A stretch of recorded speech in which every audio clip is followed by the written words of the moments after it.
முன்னாள் முதலமைச்சர் அவர் பிறந்த நாள் என்று வாழ்த்து சொல்வதற்காக வந்தேன். வேறு பிரத்யேக முன்னாடி கடந்த தேர்தலின் கூட்டணியின் போது ஈபிஎஸ் அவர்களை சந்திச்சிருக்கீங்க, அதுக்கப்புறம் இப்போ சந்திக்கிறீங்க. ஆமாம், சந்திப்பு எவ்வளோ நேரம் நீடிச்சது, என்னென்ன பேசுனீங்க?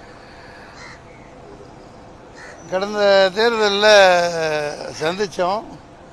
அதுக்கப்புறம் பேச வாய்ப்பு வரலை. அப்படியே ஆற்றுல அடிச்சுட்டு போகிற மாதிரி அந்த எலெக்ஷன் இதில் நேராக எங்கேயோ போய் நின்னேன். அதுக்கப்புறம் தொடர்ந்து பேச முடியல.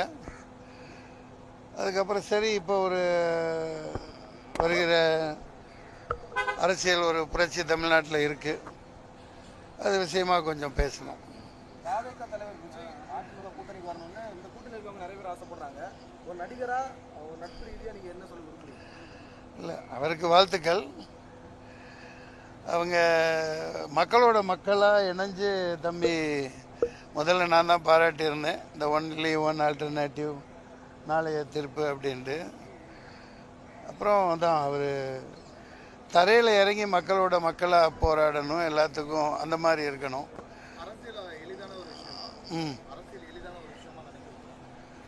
அரசியல் ரொம்ப ரொம்ப எளிதானது. எளிய மக்களுக்கான ஆட்சியாக இருக்கணும், எளியவர்கள் பிரச்சனையை தீர்க்கிறதா இருக்கணும். பிரச்சனைகள் அப்படியே இருக்குது. மீனவர்கள் பிரச்சனை அப்படியே இருக்குது, மாணவர்கள் பிரச்சனை அப்படியே இருக்குது, நீட் பிரச்சனை அப்படியே இருக்குது, இஸ்லாமியர்களின் தேவையில்லாமல் 30 வருஷமாக அந்த உள்ளே இருக்கிறாங்க, அது அப்படியே இருக்குது. கஞ்சா போதைப் பொருட்கள் மிக அதீதமாக மக்கள் இளைஞர்களுக்கு கிடைக்கிது. இந்த மது ஒழிப்பு இல்லாமல் இருக்குது. மது அரக்கன் நாட்டை சீரழிச்சுக்கிட்டு இருக்கு. இன்னும் நூற்றுக்கணக்கான பிரச்சனைகள் உங்களுக்கு தெரியாதது ஒன்றும் இல்லை. அது பார்ப்போம், நிறைய நாட்கள் இருக்குது. இப்போ சூர்யா 44 படம் போயிட்டுருக்கு, நல்ல வேஷம். ஆர்ஜே பாலாஜி ரொம்ப பயங்கரமாக பண்ணிகிட்ருக்கார், அசத்தலானது. அதுக்காகத்தான் நான் காஷ்மீர்லேருந்து வந்தேன். ஆமாம், அதான் அது அங்கே உள்ள மக்கள் ரொம்ப ரொம்ப பாவப்பட்டவர்கள், வேலை வாய்ப்பே இல்லை.